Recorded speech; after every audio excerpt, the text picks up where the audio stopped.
Gamecock Nation is eager to get back into Williams-Brice Stadium to cheer on their Gamecocks like 2010. Welcome back to Carolina News. I'm Laurence Thompson, and it's time for sports. Well, it's that time of the year again. Time to fill out your brackets.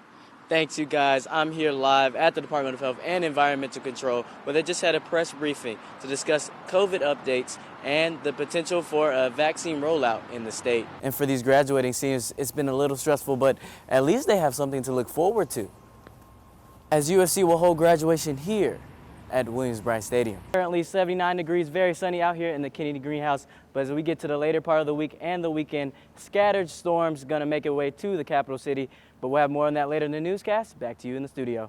And finally, the wait is over. EA Sports college football video games are coming back. The first game for the Fireflies is scheduled for May 4th, but specifically here at Segra Park, fans will finally be home to see some games starting May 11th. Do not be anxious about anything, but in everything by prayer and supplication with thanksgiving, let your requests be made known to God. For Mark Brown, it's always been faith that's held him together. For 20 years, he struggled with drugs and alcohol. And 8 of those years, he's been behind bars, giving him time to reflect. And I just wish I would have made a lot better decisions in my younger days. He says he's a living example of those who are struggling with addiction, that you can make it through. All you need is a helping hand. The right kind of people to hang around with that won't lead you down the wrong road that you don't need to be taking, because I got blessed. I could have died a couple times in this little long journey that I had. Gino Pinkert is his boss, who's continued to help him along the way. He came back to us and he felt that God was leading him here to get a job here, so we put a couple more things as far as like him getting his license and him making a couple more accomplishments, and we would bring him aboard, so we did. It's here at Oliver Gospel Mission, inside these doors, where 350 people come daily to get the help they need to get back on their feet. It's a journey that Brown says requires perseverance, self-discipline, but most of all, again, faith in God. So when I see him at Judgment Day, I want him to say, "Well done, my good and faithful servant. Come on home." For Carolina News, I'm Laurence Thompson. Gamecock football is a staple for the community. In an effort to get more fans back into the stands, Gamecock Athletics announced that the 2021 football season ticket prices have been rolled back to the 2010 pricing. Eric Nichols, Senior Associate Athletics Director for Marketing and Branding, who came up with the idea, says that they have to find a way to re-engage the fans. Coming out of this pandemic, Williams-Brice Stadium is many people's second home. Some people think of it that way, so we need to bring people back into the stadium as soon as it's safe to come back. Now through June 25th, base ticket prices will drop $95 per seat for a new price of $320, and faculty, staff, young alumni, and parent pricing will adjust proportionately. This deal has already sparked interest among fans.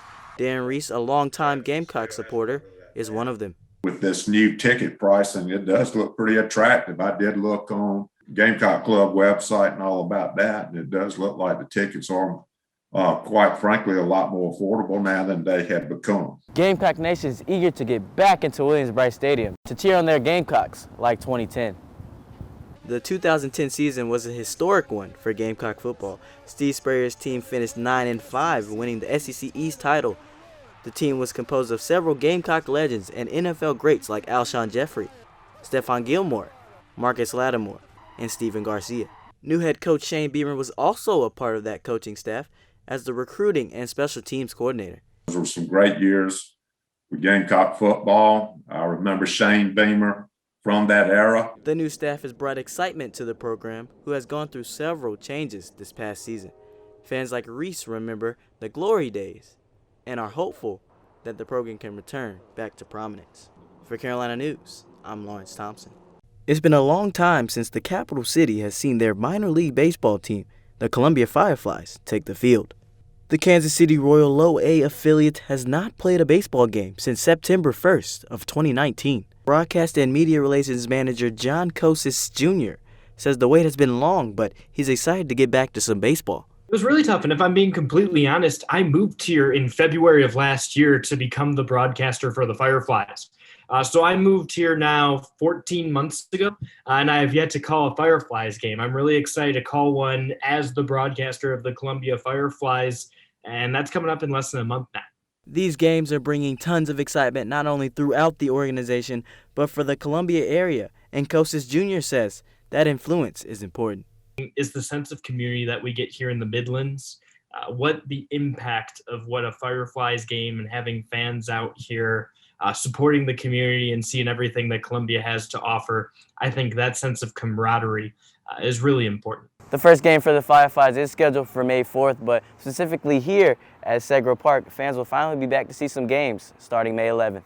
I'm pumped. It's been way too long. I mean, we didn't have an entire last season, so I can't wait for this season of the Fireflies to start back up.